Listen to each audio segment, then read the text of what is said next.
Olá pessoal do 7º ano da Rede Municipal de Ensino de Picos, tudo bem com vocês? Aqui quem fala é o professor Rubens Leal da disciplina de História. Gostaria de convidá-los a assistir a nossa aula de número 14, intitulada O Estado Moderno, o Absolutismo Monárquico, que você poderá acompanhar no seu livro didático a partir da página de número 95. Vamos nessa então?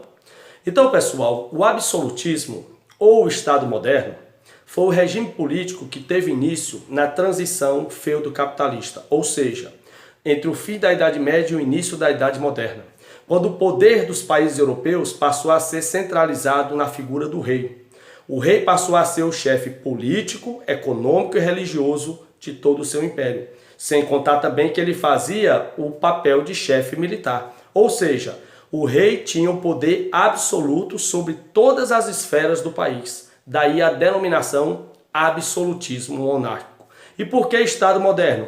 Porque é o regime político que vai surgir tão logo se inicia a modernidade, a Idade Moderna. O absolutismo que teve alguns teóricos defensores, ou seja, escritores intelectuais que criaram obras no sentido de legitimar a prática absolutista, no sentido de legitimar os reis absolutistas, fazendo com que eles fossem compreendidos e respeitados pelos seus súditos. Quem foram esses teóricos? Quem foram esses intelectuais europeus que criaram obras e teorias defendendo o direito dos reis absolutistas? O primeiro deles foi o italiano Niccolò Maquiavel. Maquiavel pertencia a um movimento artístico e cultural chamado de Renascimento, que surgiu justamente na Itália. E Maquiavel escreveu uma obra que até hoje é considerada a obra-prima do absolutismo, a obra-prima da política, uma obra muito lida, interpretada, relida.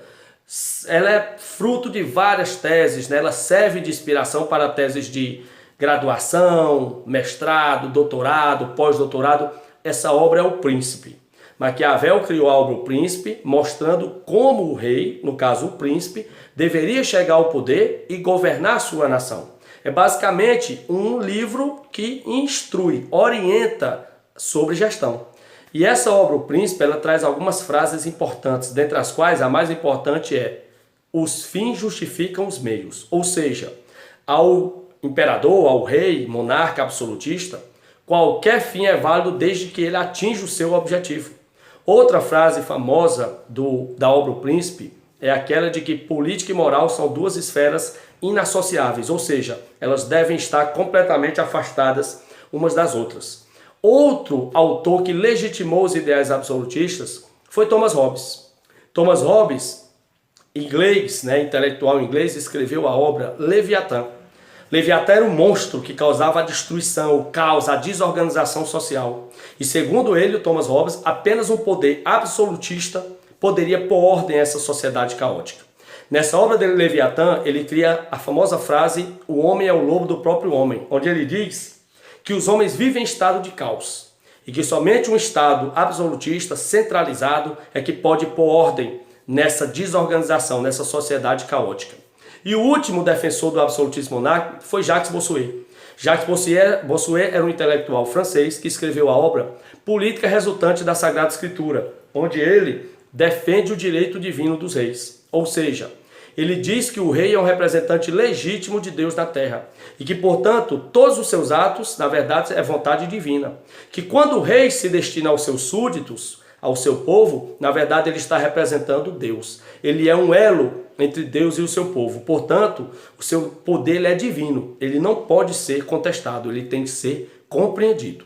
Então, Niccolò Maquiavel com a obra O Príncipe, Thomas Hobbes com a obra Leviatã e Jacques Bossuet com a obra Política Resultante da Sagrada Escritura são legitimadores da prática absolutista.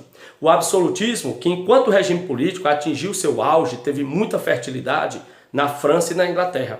Foram os dois países onde o absolutismo atingiu seu auge enquanto regime político.